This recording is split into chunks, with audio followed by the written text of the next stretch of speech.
Hi folks, this is Tony for aminutetomidnight.com with just a short video update.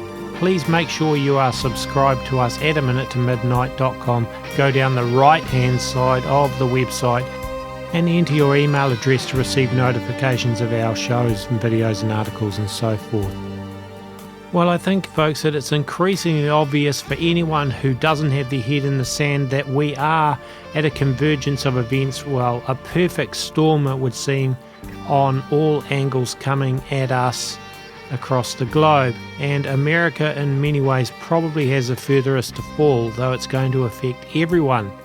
And of course, with this, we know that there is a global elite that pulls the strings, the puppet masters behind the scenes, that are directing us towards world government and a totalitarian agenda that they want. But underneath them, there is a second tier of people whom the corruption is much more obvious to see, because the real puppet masters tend to hide and are not out in plain view. But the next tier down, you see people that are, and the corruption is obvious in government and so forth. So I want to just point out a few things here. For a start, I want to go to a Zero Hedge article.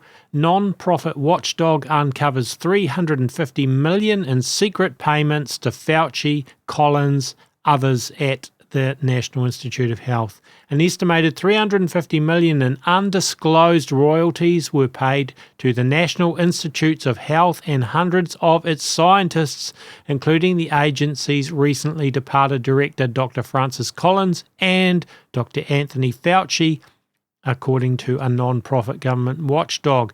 We estimate that up to $350 million in royalties from third parties were paid to NIH scientists during the fiscal years between 2010 and 2020.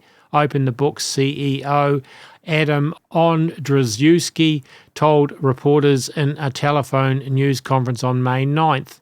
We draw that conclusion because in the first 5 years there's been $134 million that we've been able to quantify of top-line numbers that flowed from third-party payers, meaning pharmaceutical companies or other payers, to NIH scientists. Going down the article, talking about from 2010 to 2014, we also find that during this period, leadership at NIH was involved in receiving third-party payments. For instance, Francis Collins, the immediate past director of NIH, received 14 payments, Dr. Anthony Fauci received 23 payments, and his deputy, Clifford Lang, received 8 payments.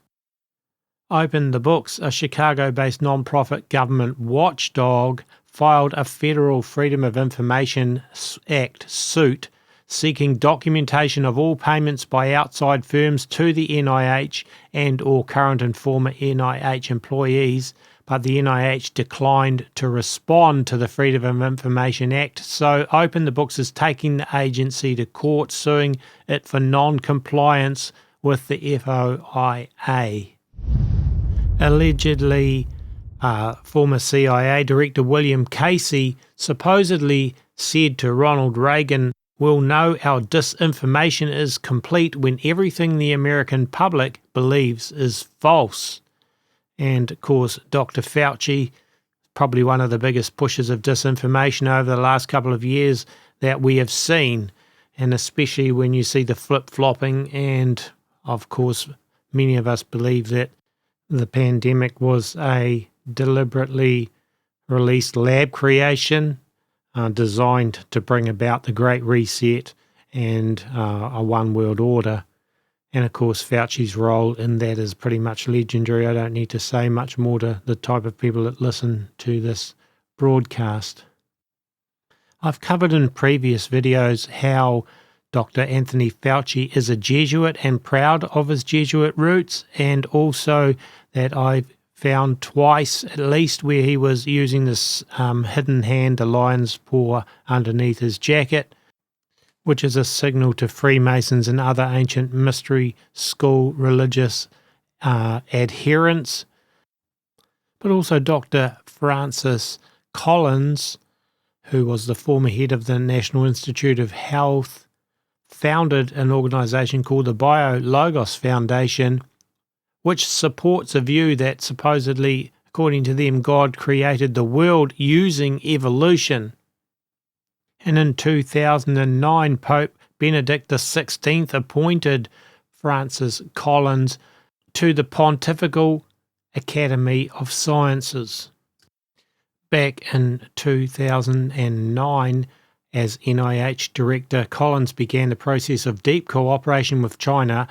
This led to the US-China Program for Biomedical Research, which provided financial awards for US and Chinese collaborating investigators and sent millions of dollars through the National Cancer Institute and the National Institute of Allergy and Infectious Diseases, whose director is Anthony Fauci. And, of course, that was under Obama. Many people believe that Barack Obama is still pulling strings behind the scenes of a corrupt US government today, which is led by a puppet who hardly seems to know where he is at half the time, Joe Biden. And possibly the biggest move yet towards world government is going to be launched very soon. The Biden administration is setting the stage to hand ultimate control of America's healthcare system and US national sovereignty over to the World Health Organization. And it's not just the US either. This is all countries that sign up to this. On May 22nd to 28, 2022, the 75th World Health Assembly will convene at United Nations headquarters in Geneva, Switzerland, with delegates from 194 nations to vote on the Biden administration's amendments that will hand over national sovereignty and authority to the WHO, which during the COVID pandemic carried the water bucket for the Chinese Communist Party regarding the Wuhan virus. This is from the Canada Free Press. On January the 18th, 2022, officials from the Biden administration quietly sent the WHO extensive amendments without an official statement or a single press conference. These proposed amendments are written to strengthen the organization's ability to unilaterally intervene into the affairs of nations merely suspected of having a health emergency of possible concerns to other nations. If these amendments are approved, the WHO will have the power to declare an international health emergency, nullifying the powers of nation states. The US amendments delete a critical existing restriction in the regulations. WHO shall consult with and attempt to obtain verification from the state party in whose territory the event is allegedly occurring.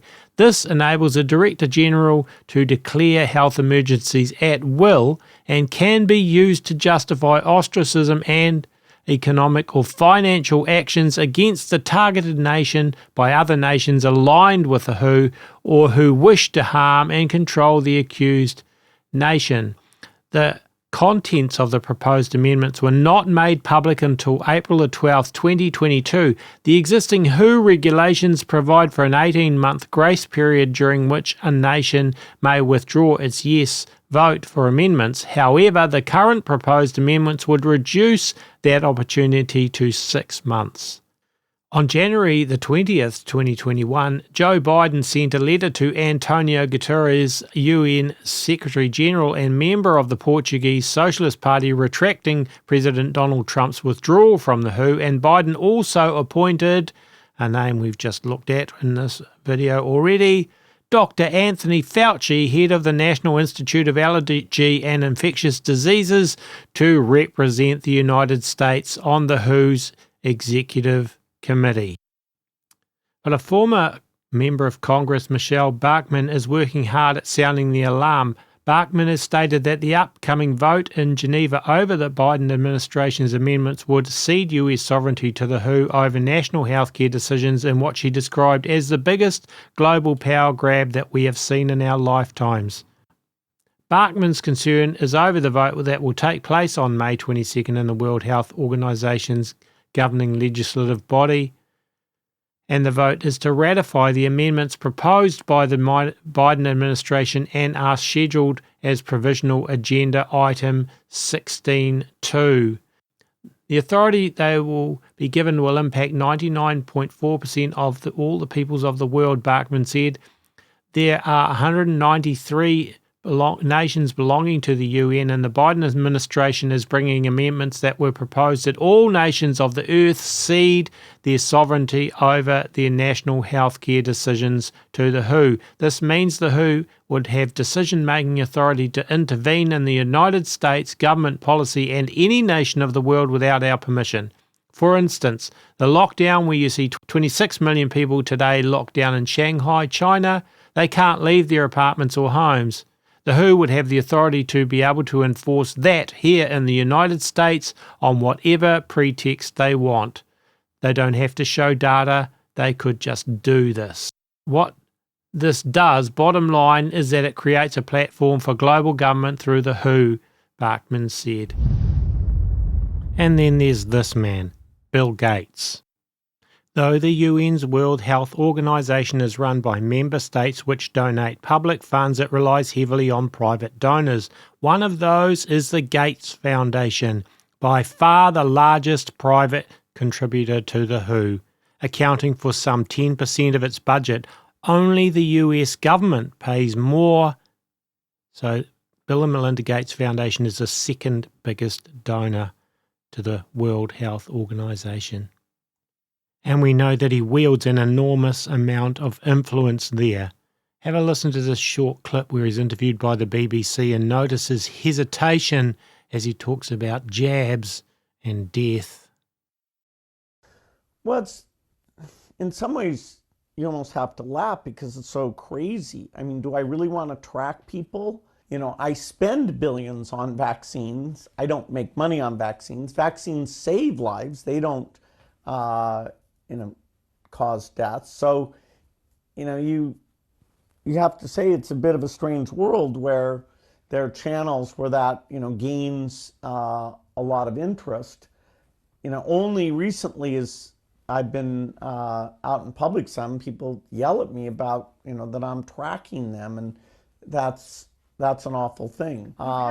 You've had that in the street. People have recognized you and said that. Yeah. And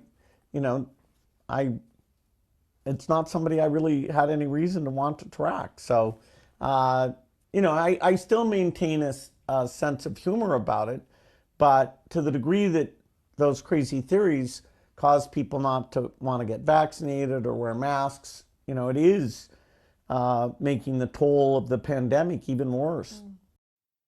And then there's this article in the Financial Times titled, Bill Gates calls for global surveillance team to spot pandemic threats. A team of international experts ranging from epidemiologists to computer modelers should be created to quickly identify global health threats and improve coordination between countries, Bill Gates has said, warning that greater investment is needed to avoid another pandemic. The Microsoft founder and philanthropist, who in 2015 first cautioned publicly that the world was not ready for the inevitable next pandemic, said his proposed global epidemic response and mobilization initiative should be managed by, you guessed it, the World Health Organization. And folks, this is exactly what I've been saying the likes of Bill Gates and Klaus Schwab of the World Economic Forum have been wanting and pushing. And this is the vehicle it appears that they will be using. Tying this in with global food shortages and famine along with world currency collapses and the obvious economic collapse that is unfolding at this time, I believe that the puppet masters, the global elite, Luciferians, the Illuminists are really in overdrive now, pushing us towards their long-desired world government. It's time to get our eyes onto the Lord Jesus Christ, because really this world is toast the world as we've known it, and in the days ahead it is going to become more and more obvious that our lifestyles that we've known are being turned upside down. So we have to put our trust in God ultimately, because there is no trust in politicians, and I've just shown you the corruption and this is one small aspect of it, but it's everywhere throughout politics and governments the world over. And as I've pointed out in previous videos, most of those who are in authority in government or in big tech have gone through the World Economic Forum's School of Young Global Leaders at some point since 1994. So they are all in on this. But thankfully those of us who follow Jesus Christ have a God who is much bigger than these global elites and their desires for power, and God will protect us if we trust Him and are faithful.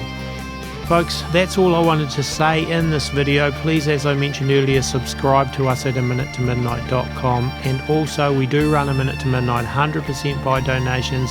Hugely appreciate the people that donate to us, and if you wish to, you can do that at our website. The music used I've written, played and recorded. And folks, that's it. God bless. Hopefully we'll be back soon with another video. Stay safe and keep your eyes looking upwards. Our redemption draws near.